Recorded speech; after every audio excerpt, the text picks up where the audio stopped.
In the hill country of Ephraim, a woman named Hannah lived. She was married to Elkanah, a kind man who loved her deeply. But Hannah carried an ache she could not escape. She had no children. Every year, she traveled with her family to the tabernacle in Shiloh. For others, it was a time of worship and joy.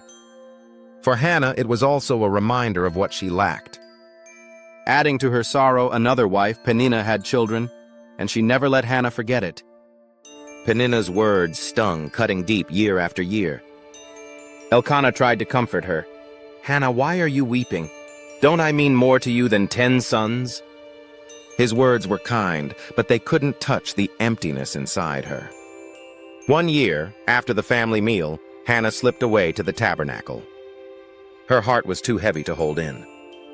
Tears streamed down her face as she whispered a prayer only her lips could form. "Lord Almighty, if you will look on your servant's misery and remember me, and give me a son, I will give him to the Lord for all the days of his life." She wasn't bargaining. She was surrendering, offering back the very thing she longed for most. Nearby, the priest Eli noticed her. Seeing her lips move but hearing no sound, he thought she was drunk.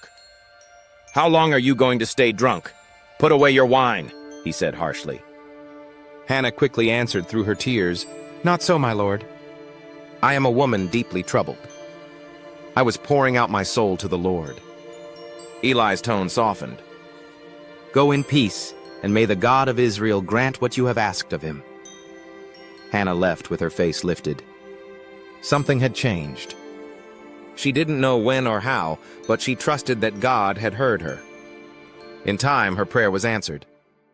She gave birth to a son, and she named him Samuel, which means God has heard.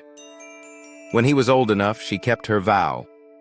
She brought Samuel to the tabernacle, placed him in Eli's care, and said, "I prayed for this child, and the Lord has granted me what I asked of him. So now I give him to the Lord. For his whole life he will be given over to him." Hannah's story is one of deep longing, raw honesty, and surrendered faith. She shows us that God not only hears our prayers, he meets us in them. Her tears became testimony. Her emptiness became life. And her whispered prayer became the beginning of a prophet who would guide a nation. It reminds us that no prayer poured out to God is wasted. He sees. He hears. And in his time, he brings joy from sorrow.